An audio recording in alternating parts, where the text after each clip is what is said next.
Was it just me? Or did any one of you ever hear what might be considered an inappropriate statement coming from Greg?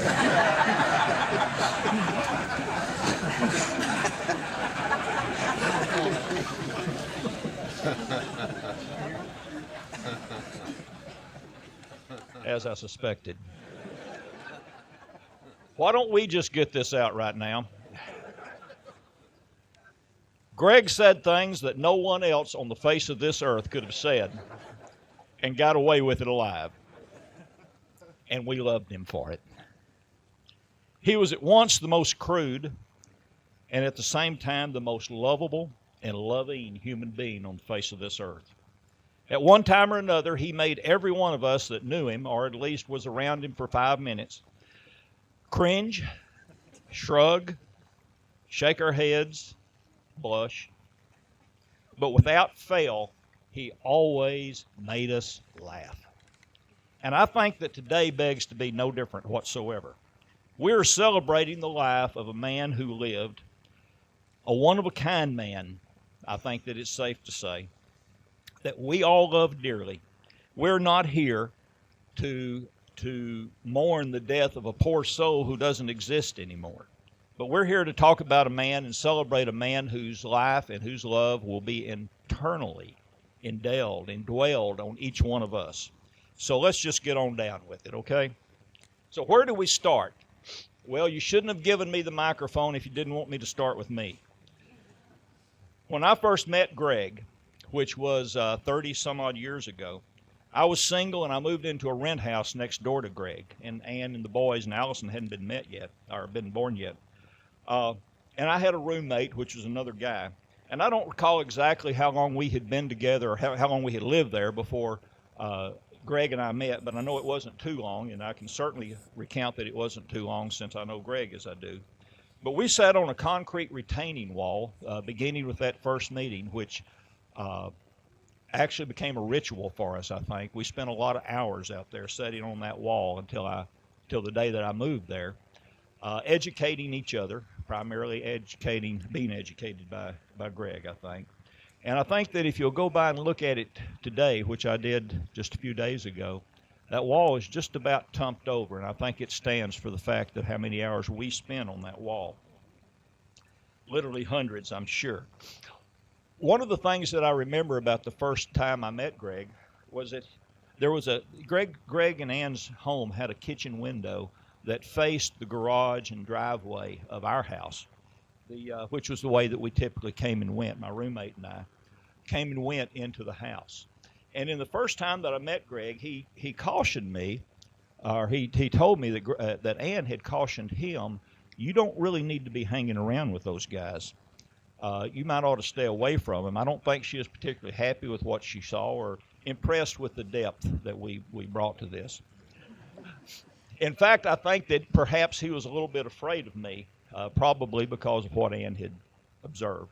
But I think he was a little bit afraid of me until in our first conversation he found out that I was a fireman.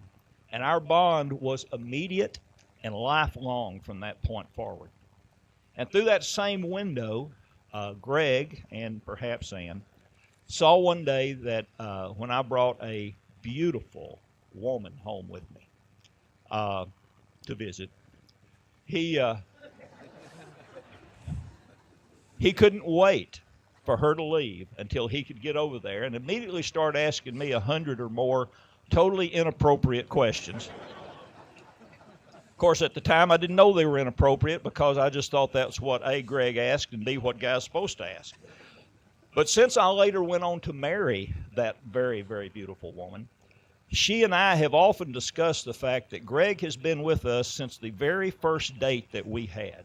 And he continued to ask me those same very inappropriate questions more often than not for the past 30-some-odd years.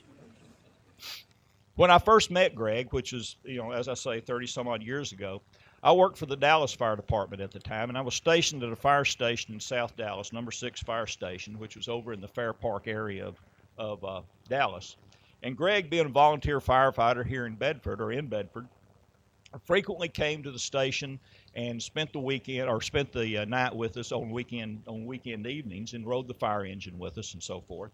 And this was a very active fire station at that time, and there was absolutely no end to the wild and crazy things that went on in the neighborhood, and things that I don't know that Greg was particularly used to. And in fact, he was a little bit nervous initially in some of these times, because he hadn't grown up in the environment, so to speak, of all the gun and knife clubs that we frequented because of our customers that called us to come and join them from time to time.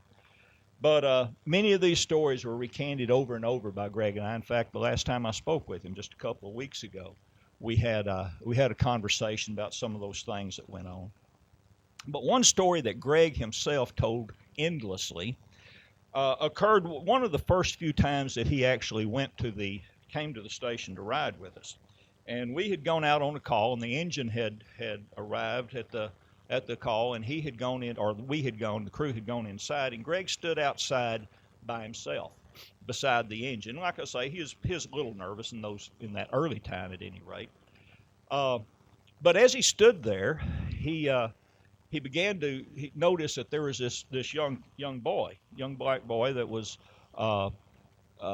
10, 12 years old, something like that perhaps, and said he was standing off at a distance, but he was staring a hole in Greg, just looking at him.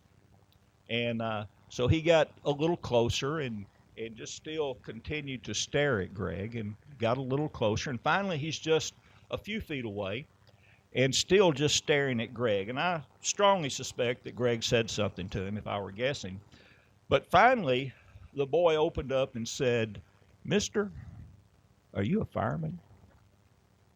And Greg, being a volunteer firefighter, again in Bedford, said, "Well, yes, I am."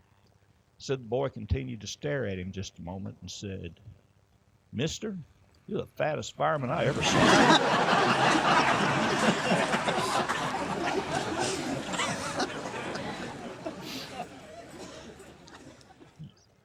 You know, few of us that are sitting here today, as Roy alluded to, perhaps one,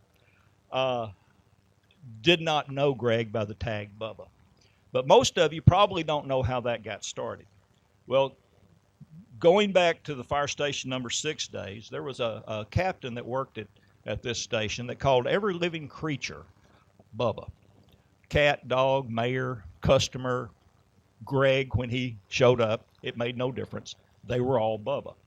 And as Bubba began to hang around and with us, and everyone got to calling him that at the time, well, the name stuck. Well, as an aside, there was another young man that came by frequently to the fire station to hang out. And unlike Greg, I can say with great honesty, this boy was not playing with a full deck. We called him Cyrene for reasons I won't go into. But about the time that Bubba came to the station, began to be known as Bubba, Cyrene came by one day. And Cyrene was a young man of somewhat small stature, and he was immediately taken by Bubba's large stature, and certainly by the demeanor of Bubba. And when we introduced him to Cyrene and said, "Cyrene, this is Bubba," he stood back and looked at him, kind of dropped his head a little bit like this, and this deep guttural Bubba came out, something like "Bubba," and it just went on forever. Well, for some reason, that became Greg and I's mating call. Never for the next 30 plus years did he and I ever come into contact with each other, be it by person, be it by phone, without this ritual that went back and forth. As my wife has described it, was a mating call, a tribal ritual of "Bubba, Bubba, Bubba, Bubba." As a matter of fact, not too long ago, my secretary came and said, "Chief, there's a man on the phone who is Bubba," and he's a little scary to me. Well, I immediately took the call because I knew exactly who it was. You know, of all the years that I have known Bubba, I think that the thing that has impressed me the most was his love, his adoration, and his respect. And yes, even his lust for Ann. I won't say that Greg has always been completely oblivious to the fact that other women existed in the world, some of which had attributes that pleased his eye. But I will say this with total and complete candor, that there was never one time in that 30 years that I knew him that he ever once implied or even suggested that there was any woman in the world more beautiful than her. I've been made aware many times that Ann is beautiful inside and outside. I've been made aware that Ann is beautiful in ways that I should never personally observe. I've been made aware that she was the love of his life and the most important person on the face of this earth. Now, he loved and he cherished his kids. Make absolutely no mistake. But he adored you. Ann was telling the story, and Roy alluded to a little bit of it, about when they first met. First time they laid eyes on each other. She had been playing tennis, and she was sitting on a couch in the apartment, and very hot and sweaty, no makeup, hair messed up, etc., etc. And suddenly the door flew open to the apartment. Now, I don't know why that is, all that. I'm just telling the story, okay? But the door flew open to the apartment, and this hulk of a man filled the doorway in somewhat long, shaggy hair. And in her words, it really scared me, as I think it would all of us. Well, they stood looking at each other for just a moment in silence, somewhat surprised, both of them, I believe. And finally, not to be silent too very long, Greg blurted out an expletive and then said, "Look at those eyes." Just as Roy alluded to, and it's no surprise to me, on their very first date, which was sometimes later, Greg asked her to marry him. She was smarter than that.